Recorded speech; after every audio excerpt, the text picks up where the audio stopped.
when you look at the Eagles and the situation with Nick Sirianni last year and what happened, seems so dysfunctional throughout the season. They have so much talent on the roster. Of course, they got banged up. But when you look at the Eagles this year, the pressure on Sirianni, number one, and then number two, do they have the horses to get back there? Can they get back to NFC Championship game, back to the Super Bowl? You know, it's interesting. I've covered the league for 32 years. 24 years, 25 years. I cover all 32 teams. I've seen some strangeness over my time covering the league. This collapse that the Eagles had, it was, and there are reasons. We don't have an hour to do a show here. It was shocking, yeah. It wasn't just one thing. There were about 7 or 8 different things that happened that manifested, and it was a runaway train in a bad way. But you're absolutely right. The pressure is on Sirianni. There's no doubt. Howie Roseman, the GM, did a good job this offseason of really adding a lot of talent on both sides of the football. They have 2 veteran coordinators. This is probably going to be, I would think, Vic Fangio's last job.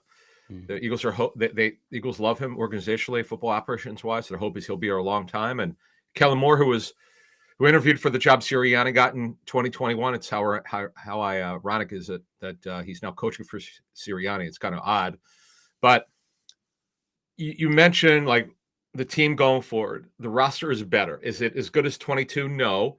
I know there's some people around the league who thought that the Eagles 22 roster was better than the one that won a Super Bowl in 17. I would agree with that. But they've had 2 major retirements, Jason Kelce's and Fletcher Cox. You can't minimize either. They're major from a leadership standpoint, from a performance standpoint. You can't replace that. But looking at defense, Jalen Carter is an absolute superstar in waiting. Didn't end the season well. You just got to be more consistent. They brought in Clint Hurtt as a D-line coach, one of the best in the NFL. And you look at Cam Jurgens now taking over at center. He's a really good athlete, good size. He's had an injury history going back to Nebraska. It's a concern.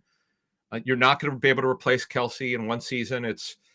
And with Kelce's vision and able to call things out and see things before they happen, that takes time for Cam Jurgens. We have to remember Jurgens went to Nebraska as a tight end. He played center for 2 years there. So it's going to take some time. But, overall, the Eagles will be good. It's between them and Dallas for the NFC East as they look at it. We mentioned Washington a minute ago. And, the Giants are kind of in sort of a start over mode. I don't know how the hell they made the playoffs 2 years ago. Great coaching, obviously. But, man, they got a lot of issues with that roster. That I know they were pretty aggressive in the offseason, but they're sort of in a start over mode. It's going to take them a while to get back to the playoffs.